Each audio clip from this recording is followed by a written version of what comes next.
Hey guys, எல்லாரும் எப்படி இருக்கீங்க? காதல் போதையடா நீ எனக்கு கதை கேட்டுட்ருக்கோம். உங்கள் எல்லாருக்கும் அது பிடிச்சிருக்குன்னு நம்புகிறேன். கதை முடிய போகுது இல்லையா? ஸோ உங்களுக்கு தெரிஞ்சவங்களுக்கு நீங்கள் ஷேர் பண்ணுங்கள். கூடவே முழு கதையை தான் கேட்போம் அப்படின்னு சொன்னவங்களுக்கும் இப்போ இதை நீங்கள் ஷேர் பண்ணலாம். இப்போ வாங்க கதைக்குள்ளே போகலாம். இது காதல் போதையடா நீ எனக்கு அத்தியாயம் 43. அடுத்த நாள் அலுவலகத்தில் பாபி மடிக்கணினியில் மும்முரமாக ஏதோ வேலை செய்து கொண்டிருக்க அவன் முன் வந்து நின்ற கீர்த்தி, சார் என்று மெல்லிய குரலில் அழைக்க நிமிர்ந்தவன் அவளை கேள்வியாக நோக்கினான்.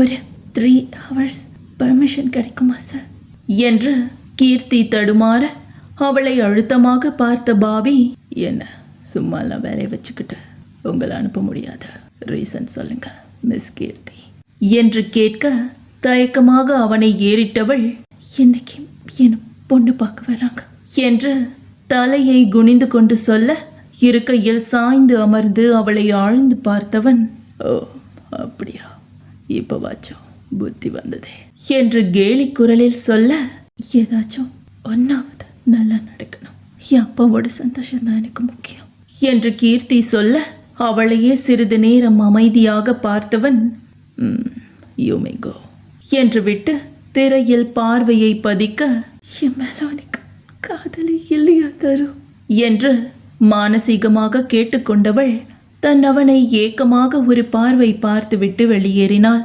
உடனே வீட்டுக்கு போக மனமில்லாமல் கோயிலுக்கு சென்றவள் தன் மன குமுறல்களை கடவுளிடமே கொட்டிவிட்டு மன நிம்மதிக்காக சிறிது நேரம் கோவிலில் அமர்ந்து கொண்டாள்.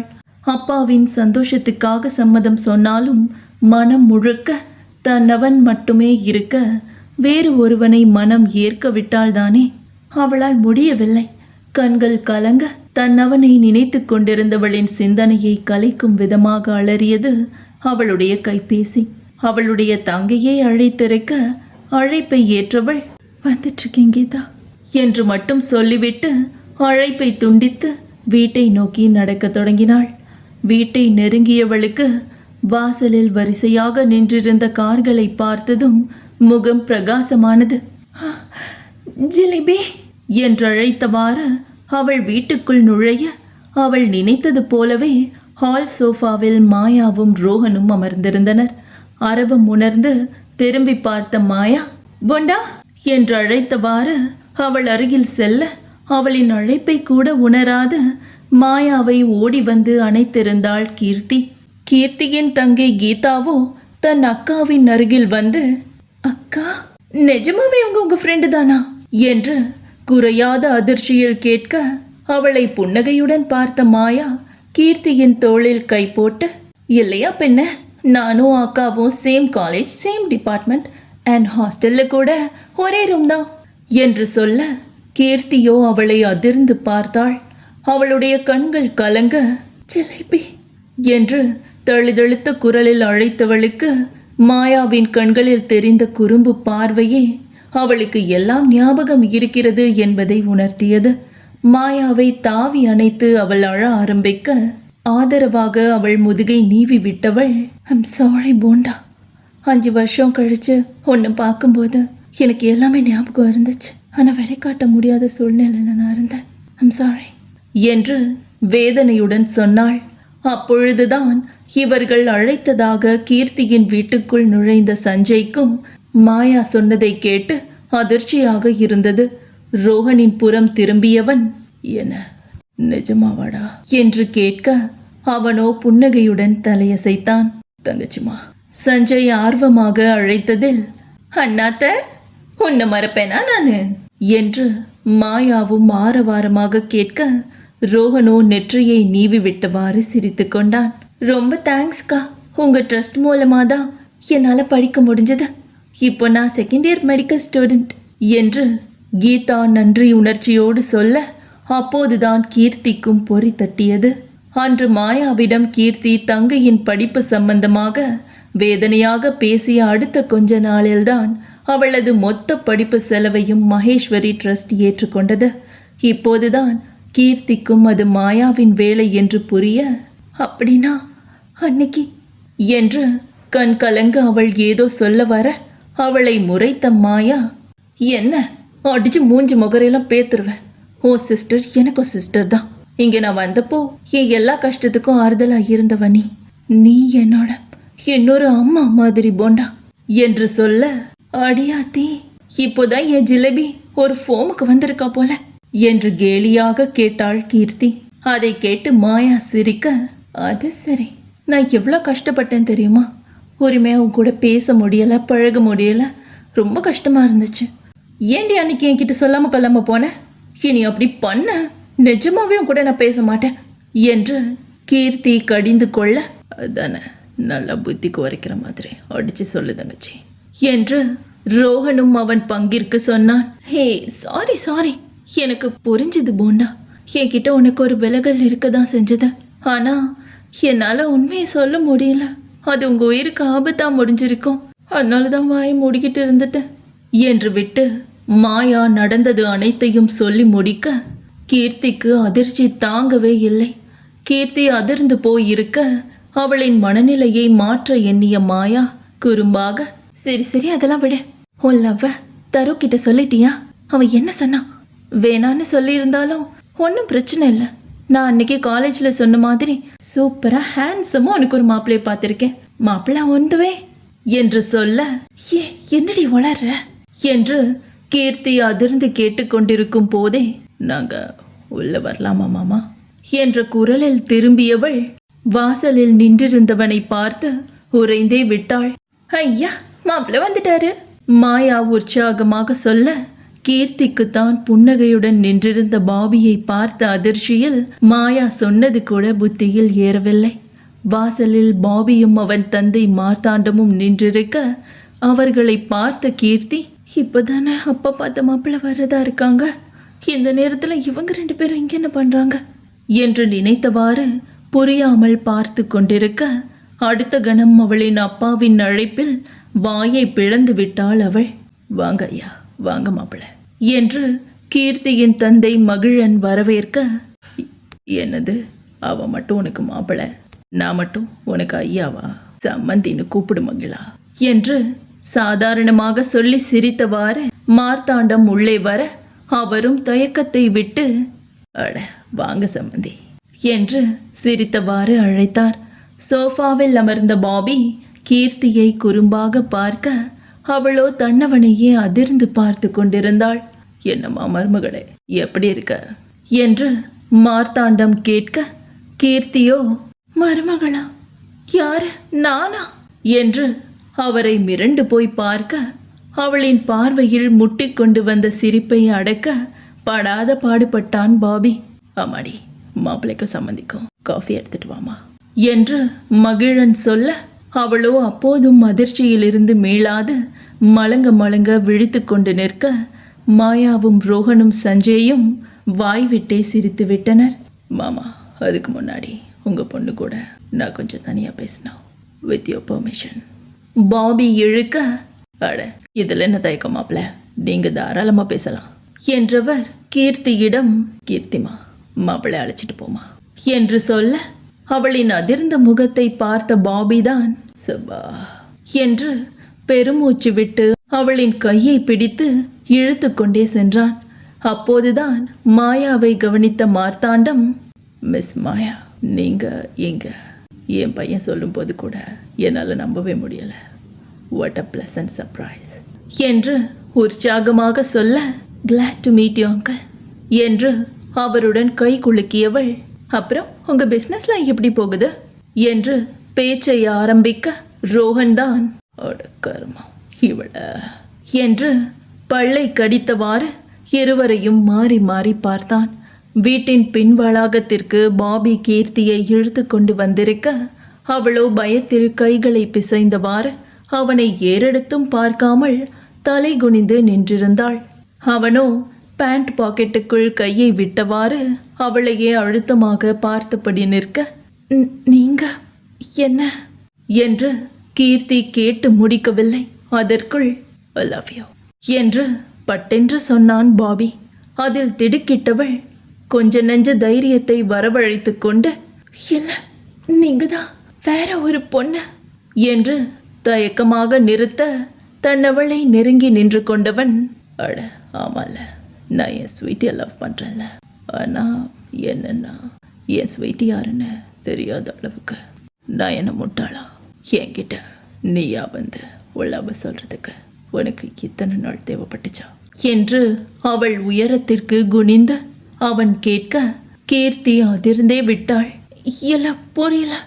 அப்போ உங்களுக்கு எப்படி என்று கீர்த்தி திகைத்து போய் திக்கி திணறி கேட்க அவளின் கன்னத்தில் பெருவிரலால் கோலம் போட்டவாறு, பேபி முதல் தடவை என்கிட்ட காதலிக்கிறதா சொன்னப்போ நீ என்ன தருன்னு கூப்பிடுறதா சொன்னா ஞாபகம் இருக்கா?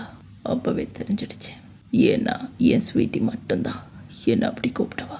நீயாவே வந்து ஒல்லாப சொல்கிற வரைக்கும் வெயிட் பண்ணிட்டு இருந்தேன். அன்னைக்கு நீயா வந்து உன் காதலை சொன்னதும் அவ்வளோ சந்தோஷப்பட்டேன். ஒவ்வொரு தடவையும் நீ என் பக்கத்தில் நிற்கும்போது என்னை மீறி உன்னை ரசிக்காமல் இருக்க நான் ரொம்ப கஷ்டப்படுவேன். எங்க நீயா உன் காதலை சொல்கிறதுக்கு முன்னாடி என் காதலை நான் வெளிப்படுத்திடுவேணும்னு பயத்தில் உன்கிட்ட கோவமாகவே நடந்துக்கிட்டேன். நீ இப்போ வரைக்கும் கல்யாணம் பண்ணாததுக்கு பேபியை காரணமாக சொன்னேன். ஆனால் அதுக்கு காரணம் நான் தானே எனக்கு நல்லாவே தெரியும். என்னையே சின்ன வயசுல இருந்து நினச்சிக்கிட்டேன். என்னை மட்டுமே உருகி உருகி காதலிக்கிற ஒருத்தி என் முன்னாடி நிற்கிறத பார்க்கும்போது அப்படியே பறக்கிற மாதிரி இருக்கு. ஐ லவ் யூ ஸ்வீட்டி என்றவாறு பாபி அவளை அணைத்திருக்க கீர்த்திக்கு இது கனவா என்றுதான் இருந்தது. என் தரோ என்ன காதலிக்கிறார்? அவள் மனம் கேள்வி கேட்டு அடுத்து என்ன செய்வதென்று கூட தெரியாது அவள் சந்தோஷத்தில் உறைந்து போயிருக்க அவள் நெற்றியில் அவன் கொடுத்த அழுத்தமான முத்தத்திலே கீர்த்தி எனும் சிலைக்கு உயிரே வந்தது. கூடவே ஒரு சந்தேகமும் அவளுக்கு எழ அவனை விட்டு 2 அடி பின்னால் நகர்ந்த கீர்த்தி, இல்லை அப்போ அன்னைக்கு ஸ்வீட்டியை மீட் பண்ண போறேன்னு சொல்லிட்டு ஒரு பொண்ணு கூட பேசிட்டு இருந்தீங்களே, அது யாரா என்று கேட்க வாய்விட்டே சிரித்தவன் அவளை தன் கைவளைவுக்குள் கொண்டு வந்து, அது என் ஸ்கூல் ஃப்ரெண்ட். அப்போது உங்ககிட்ட விளையாட்டு அப்படி சொன்னேன். ஆனால் மேடம் ஒரு படையவை கிளப்பிட்டு என்னை வேவு பார்க்க வந்துட்டீங்கல்ல, அன்னைக்கு ஃபுல்லாக எனக்கு செம்ம சிரிப்பு என்று கேலியாக சொல்ல அவளோ ஒற்றை கண்ணை சிமிட்டி நாக்கை கடித்தவாறு வெட்கப்பட்டு தலை குனிந்து கொள்ள அதில் தொலைந்தவன் அவளை மேலும் தன்னுடன் நெருக்கி ஸ்வீட்டி என்று கிரக்கமாக அழைக்க அவனின் குரல் மாற்றத்தை உணர்ந்து விழுக்கென நிமிர்ந்து பார்த்த கீர்த்தி பெக்க பெக்கவென விழித்து கொண்டிருந்தாள். ஒன்னே ஒன்று ப்ளீஸ் என்று கெஞ்சுதலாக கேட்டவாறு பாபி அவளை நெருங்க அதன் அர்த்தத்தை புரிந்தவள், எனக்கு அதெல்லாம் பழக்கம் இல்லைங்க என்று பயந்தவாறு தலை குனிந்து கொண்டாள். அது சரி, நான் மட்டும் தினமும் 4-5 பேருக்கு கொடுத்துட்டு வரேன் பாரு, பழக்கம் இல்லைன்ற என்று கடுப்பாக சொல்லிவிட்டு மீண்டும் அவள் முகம் நோக்கி அவன் குனிய அவளோ பயத்தில் கண்களை இறுக மூடிக்கொண்டு ஐயோ முருகா முருகா முருகா என்று புலம்ப அவளின் வேண்டுதலை கடவுள் ஏற்றுக்கொண்டார் போலும் என்ற செருமல் சத்தத்தில் பட்டென்று கண்களை திறந்தவள் அவனை தள்ளிவிட்டு பதற்றமாக நிற்க, கரடி பயலுங்க சே என்று திட்டியவாறு பாபி திரும்பி பார்க்க இங்கும் அங்கும் வேடிக்கை பார்ப்பது போல் நின்றிருந்தனர் அவர்களின் தோஸ்துக்கள். என்னடா பாபி கடுப்பாக கேட்க, என்னப்பா கல்யாணத்துக்கு முன்னாடி இதெல்லாம் தப்பு தருணு, நமக்குன்னு ஒரு கலாச்சாரம் இருக்குல்ல என்று மாயா பேசிய தோரணையில் அவளை முறைத்தவன் வலது கை காப்பை ஏற்றிவிட்டவாறு ஒரு அடி முன்னே வைக்க மாயாவோ குடுகுடுவென வீட்டுக்குள் ஓடிவிட்டாள். ஸ்வீட்டி என்றவாறு பாபி திரும்பி பார்க்க அங்கு அவள் இருந்தால்தானே. எப்போதோ அவள் அங்கிருந்து ஓடி மறைந்திருக்க, கடவுளே பாபி வாய்விட்டு புலம்ப அவன் தோளில் கை போட்ட ரோஹன், சரி சரி வாடா மாப்பிள்ள, இதுக்கெல்லாம் புலம்பிக்கிட்டு இதுக்கப்புறம் மொத்தமாக உனக்கு தான் என்று சிரித்தவாறு உள்ளே அழைத்துச் சென்றான். பாபி கீர்த்தியின் திருமணம் தொடர்பாக பேசி முடிவு செய்யப்பட்டு இன்னும் 1 மாதத்திலேயே அவர்களின் திருமணத்தை நடத்தவென அவர்கள் சொன்ன திருமண தேதியை கேட்ட மாயா உற்சாகமாக, வா போண்டா, என் கல்யாணம் முடிஞ்சு 1 வீக்ல உங்க கல்யாணம் நடக்க போகுது, செம்மப்போ என்று சொல்ல நண்பர்கள் மூவருக்குமே இந்த விடயம் புதிதுதான். என்ன ஜிலேபிக்கு கல்யாணமா? வா கங்க்ராட்ஸ் டி என்று கீர்த்தி குதூகலிக்க பாபியும் சஞ்சயும் டேய் நிஜமாவாடா என்று ரோஹனை கட்டி அணைத்தனர். ஆமா, ஆனா கல்யாணம் இட்டாலியில என்று மாயா சொன்னதும் கீர்த்தியோ திகைத்து என்னடி சொல்ற என்று கேட்க, என் அம்மா வாழ்ந்த இடத்துலயே என் கல்யாணம் நடக்கணும்னு நினைச்சேன். அதான். ஆனா நோ வரிஸ், இன்னும் 2 வாரத்துல இட்டாலி கிளம்புறோம். எல்லாரும் வர்றதுக்கான ஏற்பாட்டையும் பண்ணியாச்சு. மொத்தமா இந்த வாட்டி எல்லாரும் சேர்ந்தே போலாம் என்று சொன்ன மாயா மார்த்தாண்டம் மற்றும் மகிழனின் புறம் திரும்பி, அங்கிள், கல்யாணம் வேற வேற டேட்ஸ்ல இருந்தாலும் ரிசப்ஷனை ஒன்னாவே பண்ணிடலாம். அண்ட் என் கல்யாணத்துல எனக்கு நெருக்கமானவங்க என் கூடவே இருக்கணும். அதனால நீங்களும் இட்டாலி வரீங்க, ஓகேவா? நோன்னு சொல்லாதீங்க, நீங்க கண்டிப்பா வரணும் என்று சொன்னாள். என்ன, இட்டாலி போக போறோமா நாமலா என்று கீர்த்தி வாயை பிளக்க, எங்களுக்கு சம்மதம் தான் மாயா. ஆனா இப்போதைக்கு இதுங்களை மட்டும் கூட்டிட்டு போயிடுறேன். இதுங்க கூட வந்ததும் நான் தான் இவங்க பிஸ்னஸையும் கவனிச்சுக்கணும். அது மட்டும் இல்லை, கல்யாண வேலைலாம் இருக்கல, ரிசப்ஷன் பற்றி மாணவக்கிட்ட நான் பேசுகிறேன். உன் கல்யாணத்துக்கு 2 நாள் முன்னாடியே நாங்கள் வந்துடுவோம், கவலைப்படாதம்மா. எல்லாரும் உன் கூட ஒன்றா தான் இருப்போம் என்று மார்த்தாண்டம் சொல்ல, ஆமாம்மா, நீ வேணா கீர்த்தி அழைச்சிட்டு போ, நானும் சின்னவளும் கல்யாணத்துக்கு 2 நாள் முன்னாடி சம்மந்தி கூட வர்றோம் என்று மகிழனும் சொல்ல, மாயா புன்னகையுடன் தன்னவனை பார்க்க, ரோஹனோ ஒற்றை கண்ணை சிமிட்டி பறக்கும் முத்தத்தை வழங்கியதில் வெட்கப்பட்டு தலை குனிந்து கொண்டாள் அவள். பாபியை வாழ்த்த அவன் புறம் திரும்பிய மாயா, தருணு என்று உற்சாகமாக அழைக்க, அவனோ அவள் முகத்தை ஏறெடுத்தும் பார்க்கவில்லை. நடந்ததை ரோஹன் பாபியிடம் சொன்னதிலிருந்தே தன் பேபியின் மேல் கொலை வெறியில் இருக்கிறான் அவன். ஆக அவனோ கோபமாய் முகத்தை திருப்பி வைத்துக்கொள்ள, அதில் முகம் வாடியவள் அவனை எப்படி சமாதானப்படுத்துவது என்று தீவிரமாக யோசிக்க ஆரம்பித்தாள். அடுத்த 2 வாரமும் இட்டாலி செல்வதற்கான ஏற்பாடுகளில் பரபரப்பாக நகர, ஆண்கள் மூவருமே இந்த 2 வாரத்திற்கான அலுவலக வேலைகளை முடிப்பதில் மும்முரமாக இருந்தனர். இட்டாலி செல்வதற்கு 2 நாட்கள் முன்னதாகவே அலுவலக பொறுப்பை மார்த்தாண்டத்திடம் ஒப்படைத்தவர்கள் அப்போதுதான் அப்பாடா என்று நிம்மதி பெருமூச்சு விட்டனர். 2 வாரங்களாக குவிந்திருந்த அலுவலக வேலையால் தன்னவளுடன் அதிக நேரம் பேச முடியாது தவித்த ரோஹன் எப்போது இட்டாலி செல்வோம் என்று காத்திருக்க, மாயாதான் தன் மாமியார் வீட்டில் வாயோயாமல் பேசியே எல்லோரையும் ஒரு வழிப்படுத்தி கொண்டிருந்தாள். மாயாவின் செல்வாக்கில் முதலில் அவளுடன் பேச தயங்கியவர்கள் பின் அவள் சாதாரணமாக பழகுவதில் வியந்துதான் போனார்கள். இதில் ரவீந்திரனோ தன் மகளை நேருக்கு நேர் பார்க்க முடியாத ஒருவித தவிப்பில் இருக்க, இவ்வாறு இட்டாலி செல்வதற்கான அந்த நாளும் வந்தது. மாயாவின் சொந்த விமானத்தில் அமர்ந்திருந்த கீர்த்தி கண்களை அங்கும் இங்கும் சுழல விட்டு பார்த்தவாறு, ஜிலேபி, என்னடி இந்த ஃப்ளைட்டு வித்தியாசமாக இருக்கு?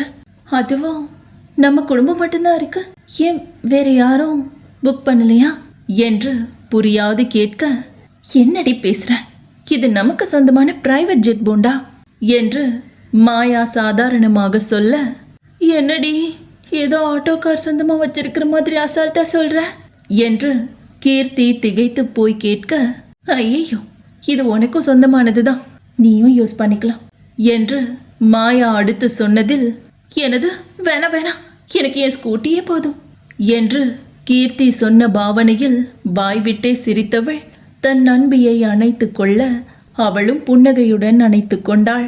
இதை வயிற்றில் புகை கிளம்ப ரோஹனும் பாபியும் உதட்டை பிதுக்கியவாறு பார்த்து கொண்டிருக்க, இருவரையும் முறைத்த சஞ்சய், டேய், நானும் 2 வாரமாக கேட்டுட்ருக்கேன், என் ஆள் என்ன ஆனான்னு தங்கச்சிமாவும் சொல்லலை, நீங்களும் சொல்ல மாட்டேங்கிறீங்க, என்னடா நினச்சிட்ருக்கீங்க, எங்கடா என் ஆளு என்று கடுப்பாக கேட்க, அவனின் நண்பர்கள் அவனை ஒரு பொருட்டாக மதித்தால்தானே.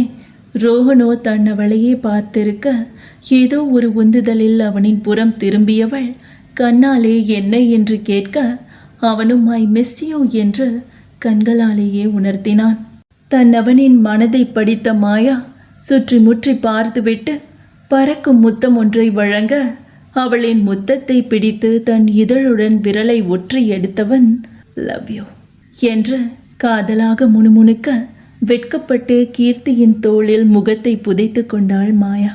இருவரையும் மாறி மாறி பார்த்த பாபி, நல்லா இருக்கே, இதையே நம்ம ஆள்கிட்ட ட்ரை பண்ணக்கூடாது, லெட்ஸ் ட்ரை என்று யோசித்தவாறு கீர்த்தியை குறுகுருவென பார்க்க அவளும் எதேர்ச்சையாக அவன் புறம் திரும்பி பார்த்தாள். தன்னவன் தன்னையே பார்த்து கொண்டிருப்பதில் குழம்பி என்ன என்று கண்களாலே அவளும் கேட்க சுற்றி முற்றி பார்த்த பாபி பறக்கும் முத்தம் ஒன்றை வழங்கினான். அதில் விழி பிதுங்கி விடுவது போல் விழிவெறித்தவள் பயந்து பட்டென்று தலையை குனிந்து கொள்ள பாபிக்குத்தான் ஐயோ என்றிருந்தது. இந்த இளைஞர் பட்டாளம் இவ்வாறு சேட்டைகள் செய்து கொண்டு செல்ல ரவீந்திரனோ தன் மகளையே ஏக்கமாக பார்த்து கொண்டிருந்தார். அதை ரோஹனும் கவனித்து கொண்டுதான் இருந்தான். சில மணி நேரங்கள் கழித்து எல்லோரும் இட்டாலிக்கு வந்து சேர காரில் ஏறியதும் வண்டி வீட்டை நோக்கி பறந்தது. கீர்த்தியோ, வா வெனி சூப்பராக இருக்கு ஜிலேபி, இங்கே இருந்து போகணும்னு மட்டும் எப்போவாச்சும் என்கிட்ட சொல்லிடாத, இந்த இடத்த பார்த்துட்டே இருக்கலாம் போல இருக்கு என்று உற்சாகமாக சொல்ல மாயாவுக்கோ தன் சொந்தங்கள் தன் வீட்டுக்கு வருவதில் சந்தோஷத்தில் தலைகால் புரியவில்லை. சில நிமிட பயணத்திற்கு பிறகு அந்த பெரிய வாயிற்கதவு திறக்க மானவோ மாயாவின் வீட்டின் பிரம்மாண்டத்தை பார்த்து, டே கண்ணா, மருமக உன் கூட மங்களூரில் படித்தான்னு நீ சும்மா கதை தானே விட்ட, உண்மையை சொல்ல, நான் ஒன்றும் தப்பாக எடுத்துக்க மாட்டேன் என்று சொல்ல, வாட் டேட் என்று பல்லை கடித்த ரோஹன் கோபமாக முகத்தை திருப்பிக் கொண்டான். காரில் இருந்து இறங்கியதும், ஜிலேபி வீட்டுக்கு கூட்டிட்டு போறேன் தானே சொன்ன, இது என்னடி ஒரு பேலஸ்க்கு கூட்டிட்டு வந்திருக்க என்று அவள் அப்பொழுதும் ஆச்சரியமாக கேட்க அவளின் தோளில் கை போட்ட மாயா, ஏன் பேலஸ் அல்ல, நம்ம பேலஸ் என்றவாறு உள்ளே அழைத்து சென்றாள். எல்லோரையும் உள்ளே அழைத்து சோஃபாவில் அமர வைத்த மாயா வேலையாட்களிடம் கண்ணை காட்ட அடுத்த நொடி அவர்களும் குளிர்பானங்களை கொண்டு வந்து கொடுக்க அதை தானே வாங்கி புன்னகையுடன் பரிமாறினாள் அவள். அட என்னம்மா நீ, உனக்கும் ரொம்ப களைப்பா இருக்கும், முதல்ல நீ என் பக்கத்துல வந்து உட்காரு என்று லலிதா அக்கறையாக சொல்ல, ஐயோ தட்ஸ் ஓகே அத்தை என்றவள் ரவீந்திரனை தேட அவரோ அங்கு சுவற்றில் மாட்டியிருந்த 2 ஆளு உயர புகைப்படங்களுக்கு முன் நின்று கொண்டிருந்தார். அவரை புரியாது பார்த்த மாயா அவர் அருகில் சென்று, அங்கிள் என்று அழைக்க சட்டென திரும்பிய ரவீந்திரனோ அவள் தன்னை அழைத்த விதத்தில் சற்று மனம் வாடித்தான் போனார். தன்னை கஷ்டப்பட்டு சமன் செய்தவர் மிஸ்டர் ஆதிநாராயணன், எங்களுக்கெல்லாம் ரொம்ப பெரிய முன்மாதிரியாக இருந்தவர், அவரை கடைசி வரைக்கும் பார்க்க முடியலை என்று அவளின் தாத்தாவின் புகைப்படத்தை காட்டி சொல்ல, ஆமாங்க, அண்ட் இது என் அம்மா மகேஸ்வரி, உங்களுக்கு தெரியாம இருக்காதுன்னு நினைக்கிறேன் என்று மாயா சொன்ன தோரணையில் ரவீந்திரனோ அவளை கூர்மையாக பார்த்தார். ஐ மீன் ஐரா கம்பெனிஸோட நிர்வாகியா, இவங்களை பற்றி யாருக்கும் தெரியாம இருக்காது, அது சொன்னேன் என்று மாயா சொல்ல சட்டென்று தன் முகபாவனைகளை மாற்றியவர், ஆமாம்மா அது என்னவோ உண்மைதான் என்று சொல்லி பின் மாயாவை வாஞ்சையாக பார்த்தவாறு, உருவத்தில் மட்டும் இல்லை குணத்தில் கூட நீ அப்படியோ அம்மா மாதிரியே இருக்க என்றார். அதில் யோசனையாக புருவத்தை நெறித்தவள், இல்லை ஏன் அம்மாவோட குணத்தை பற்றி உங்களுக்கு எப்படி தெரியும் என்று கூர்மையான பார்வையுடன் அழுத்தமாக கேட்க அவர்தான் என்ன பதில் சொல்வதென்று தெரியாமல் அந்த ஒரு நொடி திணறி போனார். தான் அவளின் தந்தை என்று ரவீந்திரன் சொல்வாரா? அப்படி அவர் சொல்லிவிட்டால் மாயாவின் எதிர்வினை என்னவாக இருக்கும்? சஞ்சய் காதலித்த அலைஸ் இப்போது எங்கிருக்கிறாள்? அவர்கள் இருவரும் ஒன்றிணைவார்களா இல்லையா? விடைகள் காண காத்திருக்கலாம் அடுத்த அத்தியாயத்திற்காக.